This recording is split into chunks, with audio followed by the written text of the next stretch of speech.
اصلاح کے ساتھ رنگ کا 14واں دن ہے۔ پہلی چیز قرآن حکیم کے حوالے سے ہے۔ قرآن مجید کی ایک آیت سے کھانا 100 رکعتیں ادا کرنے سے افضل ہے۔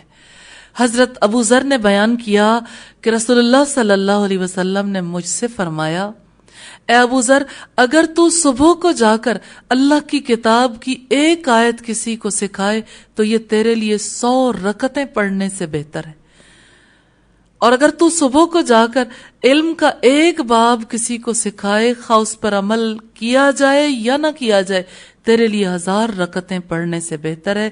یہ روایت ابن ماجہ کی ہے اور حدیث کا نمبر 219 ہے۔ دوسری چیز دعا ہے۔ آج کی دعا سرمایہ حیات کے حوالے سے 4 چیزیں انسان کے لیے سرمایہ حیات ہیں۔ مسلم کی روایت کے حوالے سے ہم دیکھیں گے، نبی صلی اللہ علیہ وسلم کی دعا ہے، اللہم انی اسألک الہدی والتقی والعفاف والغنی۔ اللہ، میں تجھ سے ہدایت، پرہیزگاری، پارسائی اور تونگری کا سوال کرتا ہوں۔ تیسری چیز وضو کے حوالے سے، وضو چہروں کی رونق ہے۔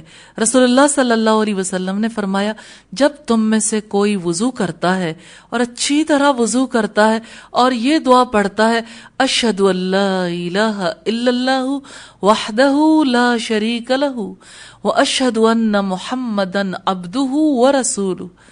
صحیح مسلم کی روایت ہے 553، اس کے لیے جنت کے 8 دروازے کھول دیے جاتے ہیں جو یہ دعا پڑھتا ہے، جس سے چاہے داخل ہو جائے۔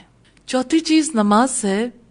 آج نماز کے حوالے سے ہم دیکھیں گے سورہ الفاتحہ میں سے اہدنا الصراط المستقیم، ہمیں سیدھا راستہ دکھا۔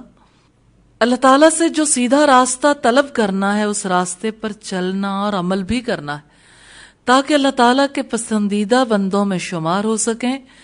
اللہ سے دعا ہے کہ اللہ تعالیٰ ہمیں دعا کی توفیق عطا فرمائے۔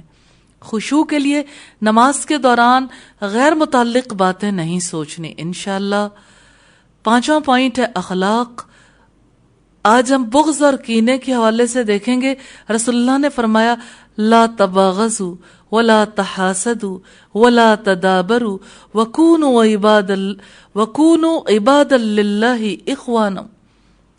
آپس میں بغض نہ رکھو، حسد نہ کرو، پیٹھ پیچھے کسی کی برائی نہ کرو، اور ایک اللہ کے بندے بن کر آپس میں بھائی بھائی بن جاؤ۔ کسی بھائی کے لیے حلال نہیں کہ اپنے بھائی کو 3 دنوں سے زیادہ چھوڑ دے۔ 6واں پوائنٹ انفاق فی سبیل اللہ کے حوالے سے، صدقہ انسان کی بچت ہے۔ رسول اللہ صلی اللہ علیہ وسلم نے فرمایا، تم میں سے کون سا شخص ہے جسے اپنے مال کی نسبت اپنے وارث کا مال و دولت زیادہ اچھا لگتا ہو؟ صحابہ نے عرض کیا، یا رسول اللہ، ہم میں سے ہر ایک کو اپنا مال و دولت اچھا لگتا ہے۔ آپ نے فرمایا، فَإِنَّ مَالَهُ مَا قَدَّمَ وَمَالَ وَارِثُهُ مَا أَخَّرَ۔ ہر ایک آدمی کا مال وہ ہے جو اس نے آگے بھیجا، اور جو اس نے پیچھے چھوڑ دیا وہ اس کے وارث کا مال ہے۔ 7واں پوائنٹ ہے آج کیا کریں؟ اپنے اور اپنے گھر والوں کے لیے خصوصی دعا کرنا ہے کہ اللہ تعالیٰ قرآن مجید سکھانے والوں میں شامل ہونے کی توفیق عطا فرمائے، اور اس کے لیے کوشش کرنے کا آغاز کرنا ہے۔ دوسرے، کسی مسلمان سے حسد، بغض یا کینہ نہیں رکھنا۔ پرانی ناراضگیاں بھلا کر اللہ کے لیے آپس میں محبت کرنی ہے انشاءاللہ۔ اور تیسری چیز ہے اللہ کی راہ میں مال لگا کر آخرت میں اسے اپنے لیے جمع کروانا ہے انشاءاللہ تعالی۔